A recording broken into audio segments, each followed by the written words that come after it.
Okay guys, because I'm back of the Outback, it's a low hitch. I had to get an 8-inch drop receiving ball mount, flip it upside down, and that's about 6 3/4 above where the hitch is located, and it's perfect height. But I always have to use a block of wood or something under the foot here. It's fully extended. So what I did is I ordered this. It's a Delrin machinable material. It's like Delrin. I think it's part Delrin. Anyway, it's a 4 by 6 inch block, 2 inch thick. So I just got this all perfectly on here. It already had the 2 holes. I'm going to use 5/16 bolts. So what we're going to do is we're going to countersink these in. They don't have to be perfectly flat. I'm going to use a from the other side, which this is going to be the bottom, okay?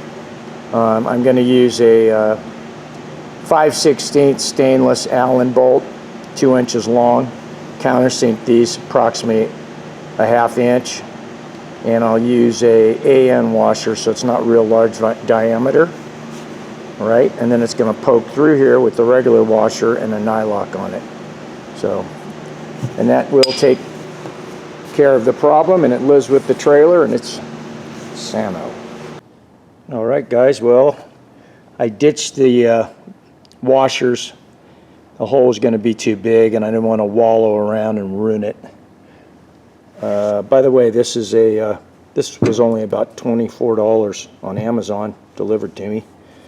So don't really have a stop for the bigger bit, so measured it, put yellow tape on the drill bit, 1/2 inch, just real slow, and the drill bit, one standard size drill bit, I forget the size now, is perfect. It's right on the money of the outside diameter of the Allen. And then yeah, and then I actually went one up on the holes, because no matter what you do, the bit's going to wander, a bigger bit to work on it. So I went a little bit where the bolts are just dropped through, but they're not all sloppy.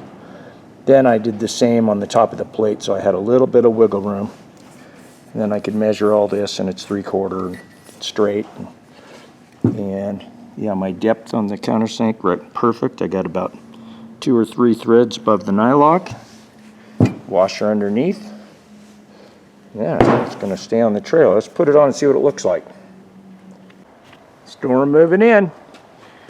All right, so here you go.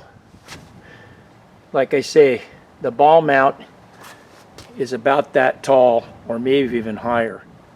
It still sucks up and it sticks down to about here. I think I'm going to be fine as far as ground clearance. But what I like to do on all my jacks on these smaller trailers, use a 1/2 inch 12-point socket, and it fits over the shaft perfect. You can tap it on, it stays nice and straight. I happen to have a metal spacer, and then my brother-in-law tigs that on there for me. So now you can just do this, right? Instead of cranking your life away.